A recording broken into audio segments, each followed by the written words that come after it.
Welcome student, आपके अपना channel technical गुरुजी mathematics में।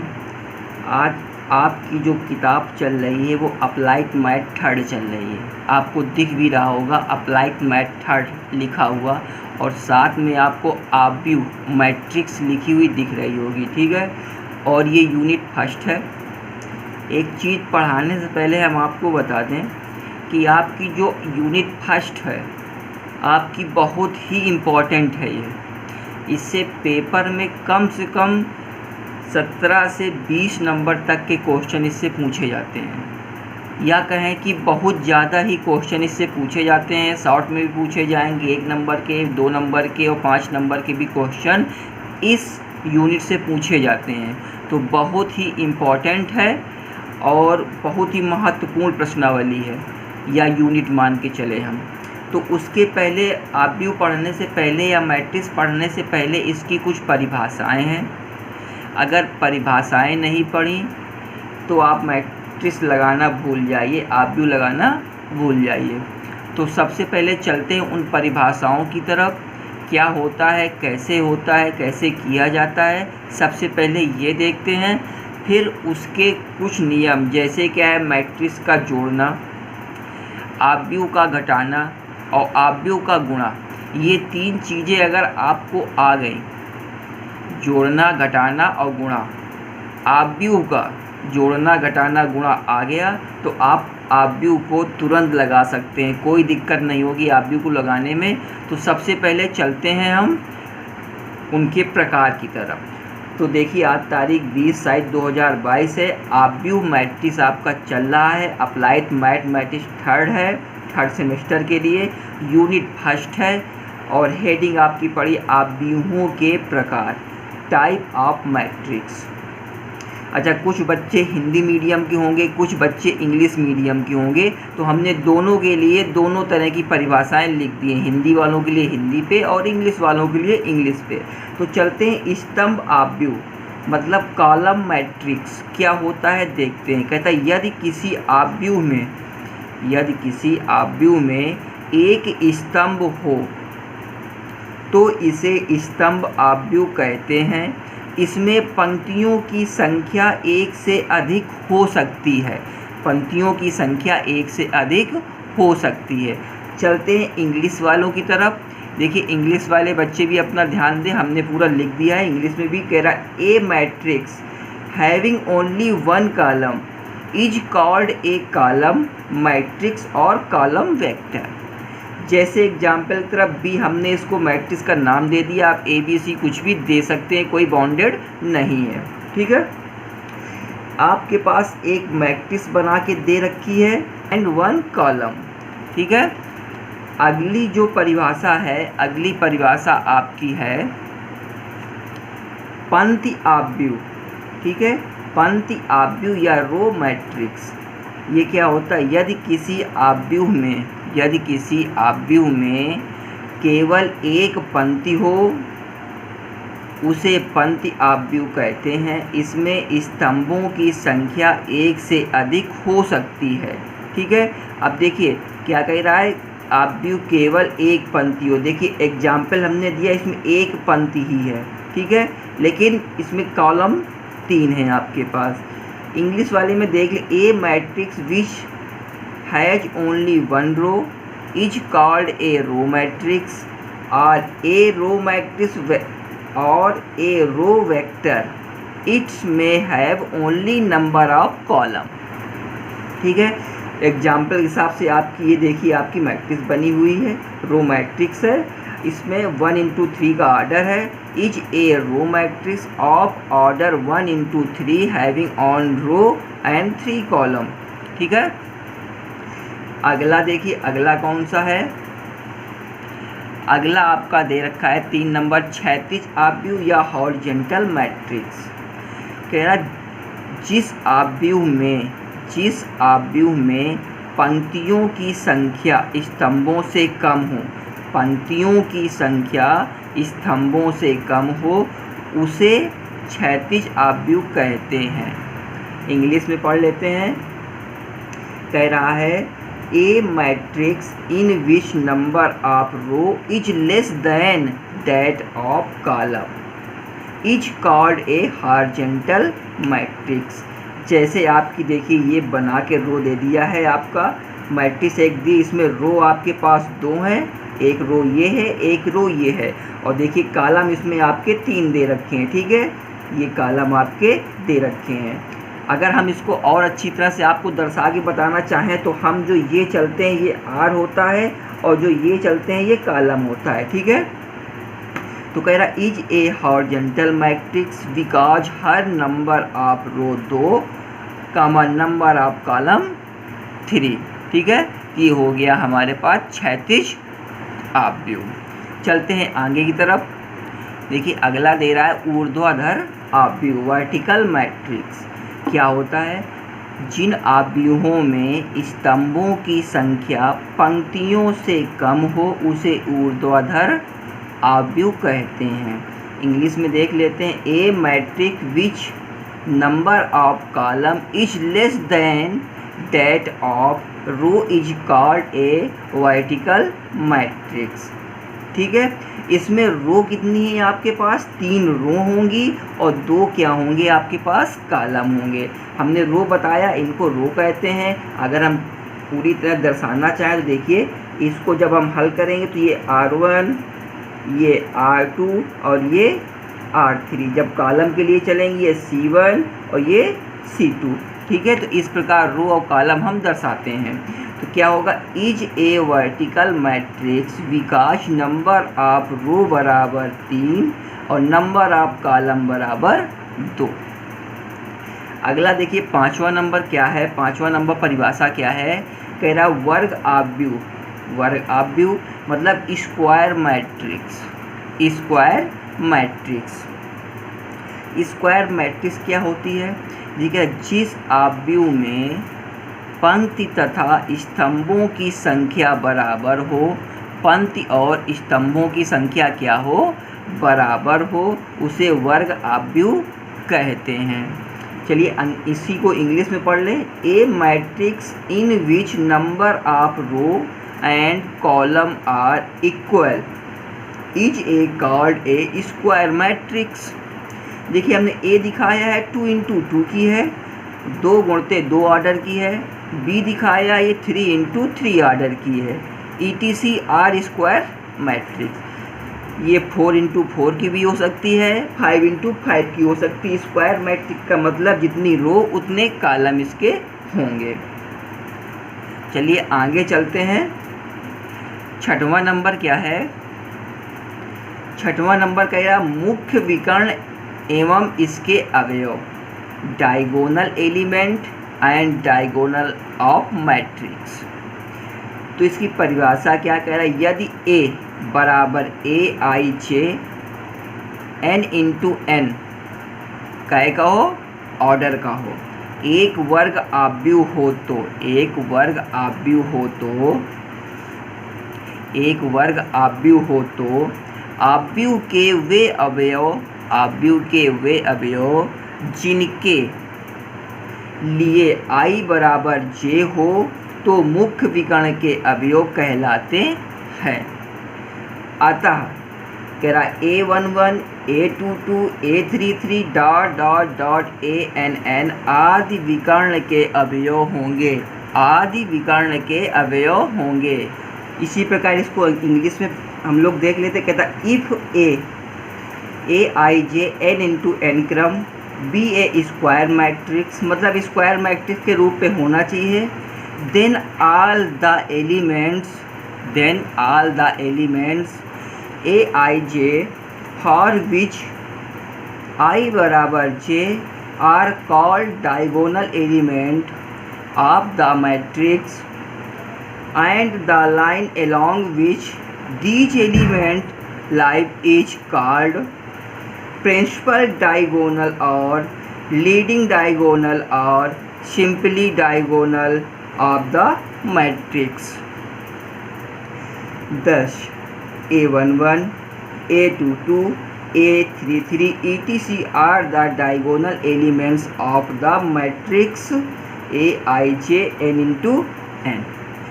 मतलब एग्जाम्पल हम देख लेते हैं, डायगोनल कह रहा है, मुख्य विकर्ण भी बोल रहा है। तो हमारे पास जैसे ये एग्जाम्पल दे रखा है, इसमें कहा है हर 371 are the diagonal element of the matrix A. मतलब मुख्य विकर्ण की बात करता है, तो हमारे पास इसका मुख्य विकर्ण क्या निकल के आएगा। मुख्य विकर्ण की बात करें तो ये हमारा मुख्य विकर्ण होगा। इसको हम लिख सकते हैं आप मुख्य विकर्ण, मुख्य विकर्ण, ठीक है। ये हमारा क्या होगा, मुख्य विकर्ण के रूप में ये देखा जाएगा। चलते हैं इसके आगे। इसी 6वें में एक दूसरी नंबर की परिभाषा है, वो क्या है। देखिए दूसरी नंबर की परिभाषा जो है वो आपकी क्या कह रही है, विकर्ण आव्यूह या डायगोनल मैट्रिक्स। क्या परिभाषा है हिंदी में देख लेते हैं। कहता है यदि किसी वर्ग आव्यूह aij n क्रम में मुख्य विकर्ण को छोड़कर, मतलब जो मुख्य विकर्ण अभी हम आपको बता के आए थे उनको छोड़कर शेष सभी अवयव शून्य हो, शेष सभी बाकी जो अवयव हों वो शून्य हो, उसे विकर्ण आव्यूह कहते हैं, उसे विकर्ण आव्यूह कहते हैं। अतः हमें भी कहा है a बराबर aij n विकर्ण आव्यूह होगा यदि aij बराबर 0 जब i does not equal j, तथा इसे निम्न रूप में व्यक्त किया जा सकता है। कैसे व्यक्त किया जा सकता है, उसने a कहा है, डायगोनल कहा है, a11 a12 a13 dot dot a अच्छा आप लोग ये सोच रहे होंगे ये क्या है a11 a22, इसको भी आगे हमने डिफाइन किया है, ठीक है। चलते हैं इसी को इंग्लिश में थोड़ा हम लोग देख लेते हैं।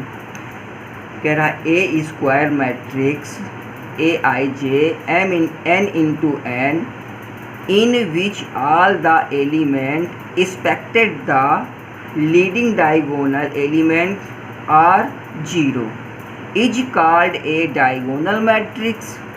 Thus aij will be a diagonal matrix of order n if aij बराबर 0 for each I does not equal j and is written as a बराबर diagonal a11 a22 a33 dot dot an। अब देखिए उसके लिए example दे रखा है, कहा था कि जो आपका विकर्ण आव्यूह को छोड़कर सारे एलिमेंट 0 हों। तो ये आपके विकर्ण एलिमेंट को देखिए छोड़ने के बाद, ये विकर्ण एलिमेंट है आपका, इसको छोड़ने के बाद इसके देखिए सारे अवयव क्या हैं, 0 हैं। तो हम कह सकते हैं इज ए डायगोनल मैट्रिक्स।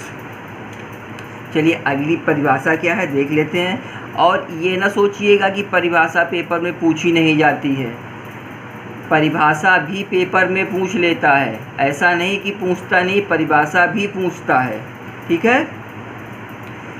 चलिए 7वें नंबर की परिभाषा क्या कह रही है, अदिश आव्यूह स्केलर मैट्रिक्स।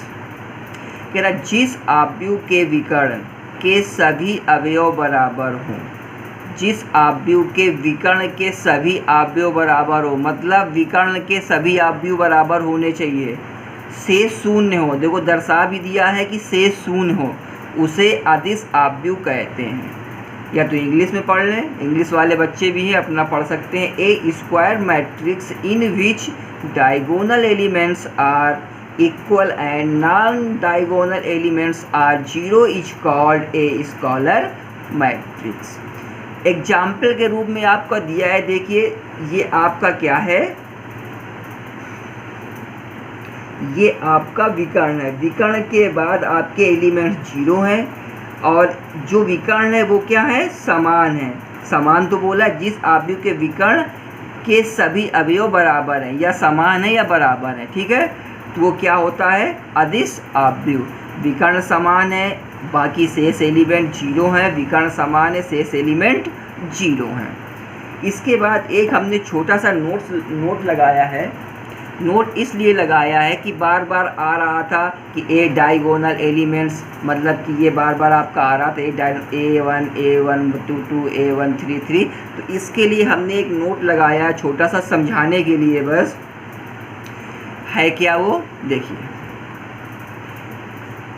नोट है, यदि A कोई एक आपकी A आव्यूह है जो m × n क्रम का आव्यूह हो, तो हमने उसको आव्यूह को बना दिया है, इसमें एलिमेंट दर्शा दिया है हमने A11 A2 A12 A13, मतलब रो आपका A11 A12 A13, इसके बाद दूसरी रो आपकी A21 A22 A23, तीसरी इसीलिए A31 A32 A33, या हम कॉलम गिन लें A11 A21 A31 या A21 या 22 या A32 या A13 या A23 या A33, या तो हम इस प्रकार से देख लें।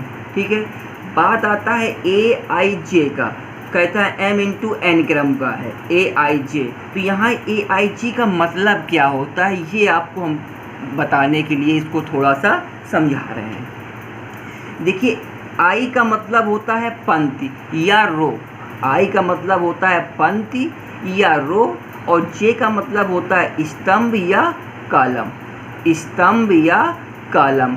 अगर आपसे पूछ ले कि A23 का मान बताइए, A23 का मान बताइए, तो आप क्या बताएंगे? दूसरी पंक्ति होगा और तीसरा स्तंभ होगा, या दूसरा रो होगा और तीसरा कॉलम होगा, मतलब A23 आपका ये हुआ, तो ये वाला आपका मूल ख़त्म होके ये ख़त्म, जो बाकी बचेगा वही उससे मान निकाल के आप यहाँ पे दर्शा देंगे। ठीक है, इसका मतलब ये होगा।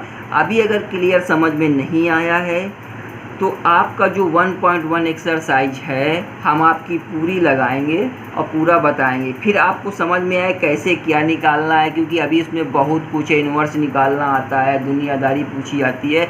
अभी आपको सिर्फ परिभाषा हम बताएंगे, परिभाषा के बाद आपको आव्यूह का जोड़ना, आव्यूह का घटाना और आव्यूह का गुणा, ये चीज़ें हम आपको बताएंगे। बाकी नेक्स्ट वीडियो में या नेक्स्ट आपके जब ऑनलाइन क्लास हम चलाएंगे, जैसे आज ऑनलाइन क्लास आपकी हम चला रहे हैं, वैसे जब हम 21 तारीख को या 22 तारीख को ऑनलाइन क्लास चलाएंगे तो उसमें आपको ये हम समझा देंगे। तो चलते हैं अगली परिभाषा की तरफ। देखिए, अगली परिभाषा क्या है, कह रहा है इकाई आव्यूह या तत्समक आव्यूह। ठीक है, यूनिट मैट्रिक्स और आइडेंटिटी मैट्रिक्स क्या होता है पहले हिंदी में समझें। एक वर्ग आव्यूह जिसमें मुख्य विकर्ण के सभी अवयव एक, अब मुख्य विकर्ण के सभी अवयव एक तथा शेष सभी अवयव शून्य हो, बाकी शेष अवयव क्या हो? शून्य हो, तो इकाई आव्यूह या तत्समक आव्यूह कहलाते हैं। ठीक है, अभी पीछे क्या था? समान हो। ठीक है, और यहाँ क्या हो? एक हो। चलो इसको इंग्लिश में भी हम समझें। A square matrix in which diagonal elements are 1 and non diagonal elements are 0 is called a unit matrix. ठीक है, इसके बाद देखिए उसने दर्शाया भी है A बराबर AIJ n × n will be A unit matrix if AIJ कह रहा 1, जहाँ पे आपका 1 होगा वो I बराबर J के रूप में होगा, जहाँ आपका 0 होगा वो I does not equal J होगा, मतलब वो I के बराबर नहीं होगा। ठीक है, इसके बाद देखिए छोटी सी एक परिभाषा उसने और लिख दी है। क्या लिख दिए? A unit matrix of order n, a unit matrix of order n is denoted by IN और I। जब n के रूप में होगा तो IN होगा, जब I के रूप में होगा या संख्याओं के रूप में होगा तो जिस रूप में होगा उस रूप में इसको दर्शा दिया जाएगा। जैसे I2 एग्जाम्पल रूप में I2 यहाँ दिया है, ये मैट्रिक्स 2 × 2 के रूप में है तो इसको I2 लिख दिया है, आइडेंटिटी मैट्रिक्स I2 हो गया है। कह रहा जिसके विकर्ण 1 1 हो, बाकी एलिमेंट 0 हो। I3 ये 3 × 3 की आर्डर का है, इसलिए I3 दिखाया गया है। 1 0 0 0 1 0 0 0 1, फिर थोड़ी सी छोटी सी परिभाषा क्या दे दी है कि are unit matrix of order 2 and 3 respectively. ठीक है, अगला देखिए क्या है, अगली आपकी परिभाषा क्या दे रखा है, कह रहा शून्य या रिक्त आव्यूह, जीरो और नल मैट्रिक्स। आपको नाम से ही समझ में आ रहा होगा, ज़्यादा बताने की तो आवश्यकता ही नहीं है, नाम से समझ में आ रहा है, तो फिर भी चलते हैं। यदि किसी आव्यूह के सारे तत्व शून्य हों तो इसे शून्य आव्यूह या रिक्त आव्यूह कहते हैं, इसे जीरो से प्रदर्शित करते हैं। एनी मैट्रिक्स रेक्टेंगुलर और स्क्वायर, मतलब किसी भी रूप का हो, ठीक है, जरूरी नहीं कि वो स्क्वायर ही हो, वो किसी भी रूप का हो। In which all the elements are zero is called a zero matrix और नल मैट्रिक्स।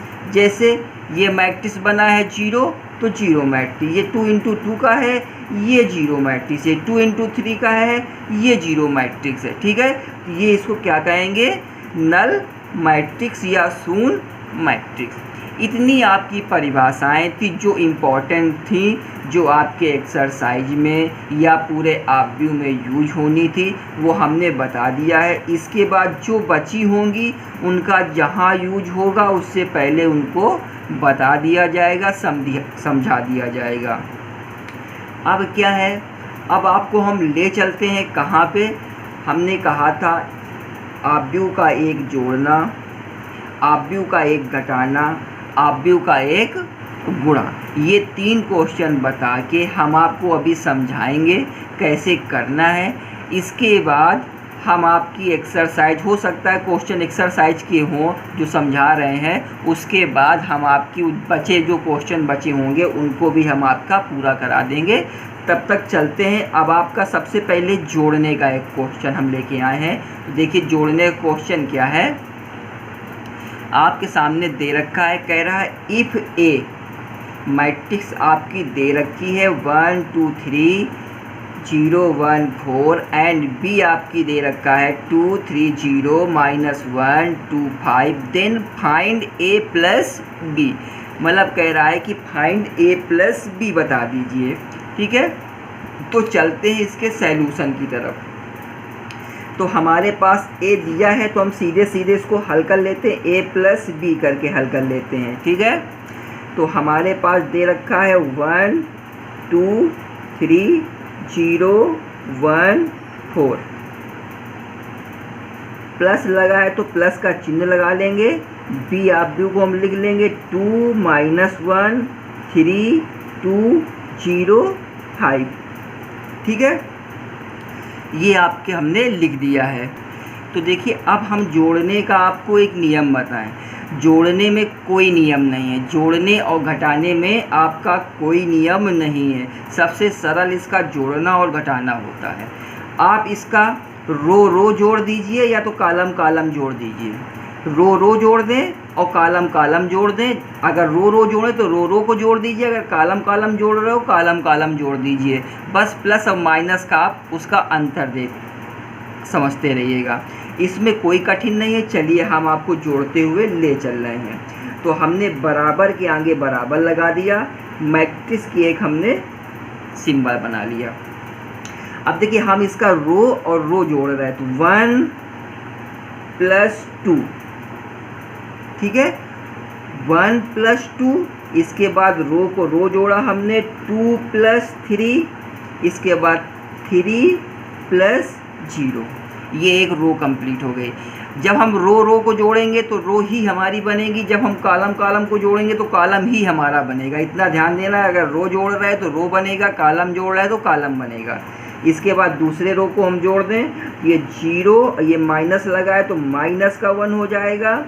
ये हमारे पास 1 है +2 हो जाएगा। ये हमारा 4 है +5 हो जाएगा।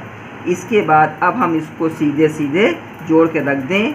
ये हमारे पास आ जाएगा 3 ये आ जाएगा माइनस का 1, ये आ जाएगा हमारे पास 5, ये आ जाएगा 3, ये आ जाएगा 3, ये आ जाएगा 9। और यही जो हमारा आएगा, यही हमारा फाइनल आंसर होगा। तो देखिए, जोड़ना और घटाना मैंने पहले बताया है, जोड़ना और घटाना बहुत ही सरल है, आप बिल्कुल आसानी से लगा सकते हैं। तो ये हो गया एक क्वेश्चन जोड़ने का। अब चलते हैं एक क्वेश्चन आपका घटाने का। देखिए, घटाने क्वेश्चन है, क्वेश्चन नंबर हम दूसरा डाले ले रहे हैं, क्वेश्चन नंबर दूसरा। ठीक है, क्वेश्चन नंबर दूसरा है, क्या कह रहा है,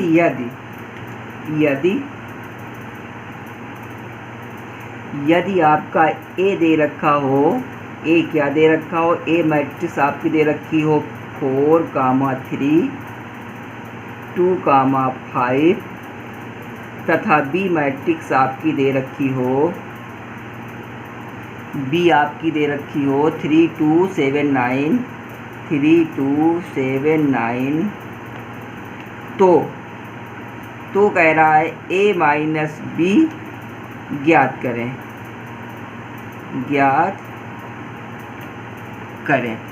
ठीक है, तो इसके सैल्यूशन की तरफ हम चलें। देखिए, जैसा हमने जोड़ने को किया था वैसा ही हम इसको घटाने को कर लेंगे। तो हमारे पास क्या दे रखा है, a दे रखा है, कितना दे रखा है, 4, 3, 2, 5 और b दे रखा है 3, 7, 2, 9। पूछ क्या रहा है, a माइनस बी। तो चलिए हम लोग a माइनस बी को निकाल लेते हैं। तो यहाँ से करते हैं a माइनस बी बराबर, अब माइनस का है तो माइनस का चिन्ह लगा दें, वहाँ पे माइनस आ गया। और b अपने पास 3, 7, 2, 9 है। हमने कहा है चाहे रो घटा दो या रो जोड़ दो या कॉलम, जो आप घटाएंगे वही आपका बनेगा जाके सीधे। तो चलिए हम रो को फिर से घटा दे रहे हैं। तो देखिए, ये 4 माइनस 3 आ जाएगा, ये आ जाएगा 2 माइनस 7, ये आ जाएगा 3 माइनस 2, ये आ जाएगा 5 माइनस 9। ठीक है, तो अब देखिए हम घटा लेते हैं इसको। तो ये हमारे पास आ जाएगा 1, ये आ जाएगा 5, वो भी माइनस का, ये आ जाएगा 1, ये आ जाएगा माइनस का 4। ठीक है, तो जो हमारा ये आया है यही क्या होगा, यही हमारा क्या है, आंसर है। तो जोड़ना और घटाना ये मैं पहले बता चुका हूँ, बहुत ही सिंपल होता है जोड़ना और घटाना, बहुत ही सिंपल है। अब बात करते हैं गुणा की। ठीक है, मल्टीप्लाई कैसे करना है ये बस हमको सीखना है। अगर मल्टीप्लाई आप सीख गए तो समझो आप भी को इतने फटाफट लगाएंगे, कुछ समझ नहीं आएगा कितने समय आप उसको लगा के चले गए। ठीक है, तो हम आपको ले चलते हैं किस तरफ, उसके गुणा की तरफ। ठीक है, तो चलते हैं क्वेश्चन देखते हैं गुणा की तरफ। तो हम एक क्वेश्चन लिख लें, ज़्यादा क्वेश्चन नहीं लिखेंगे ना, ज़्यादा बड़ा क्वेश्चन लगाने में तो बड़ा हो जाएगा, तो थोड़ा बड़ा ही क्वेश्चन ले लें जिससे कि कुछ अच्छा लगे। चलिए हम एक छोटा सा ही क्वेश्चन ले रहे हैं। कह रहा है क्वेश्चन तीसरा मान लो। ठीक है, क्वेश्चन कह रहा है a बराबर आपका दे रखा है, a बराबर आपका ये दे रखा है 1, 3, 2, 4 और कामा b बराबर आपका दे रखा है 5, 6, 7, 8। तो वो कह रहा है कि a इंटू बी का मान बता दीजिए। ठीक है, क्वेश्चन आपका जैसे भी लिख के आए वो इसी प्रकार कहेगा a इंटू बी का मान बता दीजिए। तो आपको करना क्या है, a इंटू बी का मान आपको बताना है। तो अब चलते हैं इसको सैल्यूशन की तरफ। बहुत ही आसान, देखना बहुत ही प्रेम से समझना, बहुत ही अच्छी तरह से आएगा। तो हम यहाँ लिखते हैं a इंटू बी बराबर a का मान हमारे पास है 1, 2, 3, 4। इंटू लगा देते हैं, क्रॉस लगा दो या वैसे डायरेक्ट बगल में लिख दो, वो आपकी इच्छा है। 5 6 7 8।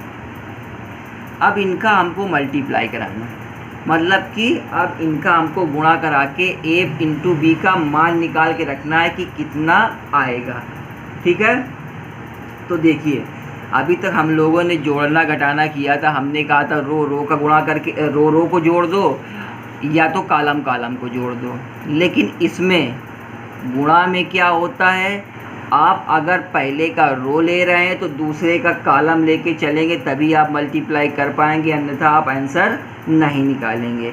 अगर हम शुद्ध भाषा में बताएं तो यहाँ देखो हम दर्शा रहे हैं, अगर फर्स्ट का आपने रो लिया है तो रो इंटू कॉलम चलेगा।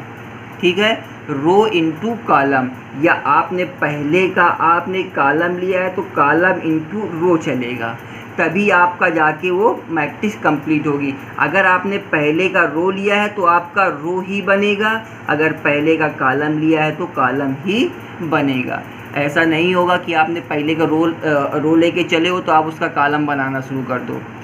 आप पहले का रो लिए हो तो रो बनेगा और कॉलम लिए हो तो कॉलम बनेगा। ठीक है, तो हम चलते हैं इसका गुणा करते हुए। तो देखिए हमने एक बराबर के आगे बराबर लगाया, एक आव्यूह हमने खींच लिया। अब हम इसका रो लेके चलेंगे, इसका कॉलम लेते हुए चलेंगे, इसका रो इसका कॉलम। तो पहले इस रो के आव्यूह का इस कॉलम में गुणा करेंगे, ये हो जाएगा 1 इंटू 5। ठीक है, फिर आएगा आपका प्लस का चिन्ह, प्लस का चिन्ह रहेगा। अगर उस संख्या में कोई दूसरा चिन्ह है माइनस का है तो फिर वहाँ पे माइनस आ जाएगा। ठीक है, अन्यथा प्लस चलेगा आपका। फिर इस रो का इस कॉलम में गुणा कराएंगे, इस रो का इस कॉलम में गुणा कराएंगे तो कितना हो जाएगा 2 इंटू 7। ठीक है, अभी ये हमारे रो का एक अवयव बना है, रो का हमारे एक अवयव बना है।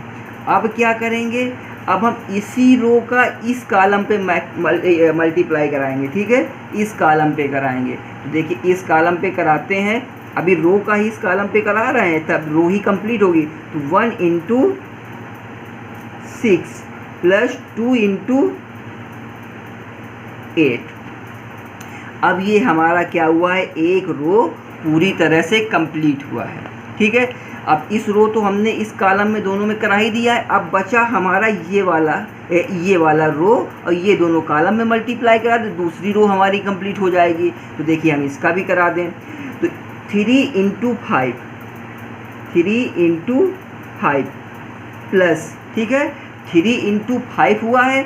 अब इसका इस पे कराएंगे 4 इंटू 7, 4 इंटू 7, ये हमारे दूसरे रो का पहला अवयव कंप्लीट हुआ। इसके बाद फिर हम इसी रो का इस कॉलम पे करवा दें, कराएंगे 3 into 6, 3 into 6 plus 4 into 8, 4 into 8। अब ये हमारी दोनों रो कंप्लीट हो चुकी हैं। अब हमको करना क्या है, इनका गुणा करके जोड़ घटा के यहाँ रख लेना है। ठीक है, तो चलते हैं। ये 5 एकन्नम 5 और 7 दूनी 14, 5 प्लस ये 14 हो जाए, 6 एकन्नम 6 और 8 दूनी 16, 6 प्लस 16 हो गया, ये हो गया 5 3 15, 15 प्लस 7 चौक 28 हो गया, ये हो गया 36 18 प्लस 8 चौको 32। ठीक है, अब क्या करना है, इनको जोड़ देना है। तो देखिए अब इनको हम जोड़ते हैं, तो 14 5 19 और ये हो गया 8 5 13 केरी 3 हासिल लागी 1 2 1 3 1 4। ठीक है, 43 आ गया, 43 हो गया, ये 43 हो गया। इसी प्रकार इसको जोड़ दे, 16 6 22, 16 6 22 हो जाएगा, ये 22 आ गया, 8 2 10 हो जाएगा, 3 1 4 1 5 हो जाएगा। देखिए जो हमारी ये मैट्रिक्स बन के आई है, ये इसको हम आंसर दे सकते हैं कि AB बराबर हमारे पास क्या आया है, ये आया 19, ये 43, ये 22 और ये 50, यही आपका क्या होगा, फाइनल आंसर होगा। तो देखिए हमने आपको बताया गुणा करना, आपको हमने जोड़ना बताया, आपको हमने घटाना बताया, ठीक है। बाकी उसकी इम्पोर्टेंट जो थे फार्मूले बता दिए। ये एक्सरसाइज के क्वेश्चन थे। इन क्वेश्चनों को छोड़ के बाकी जब हम आपकी अगली लाइव क्लास चलाएंगे तो उस पर हम आपके कुछ बहुत क्वेश्चन करा देंगे, ठीक है। तो आज के लिए इतना ही काफ़ी, पहले आप इनको पढ़िए और समझिए।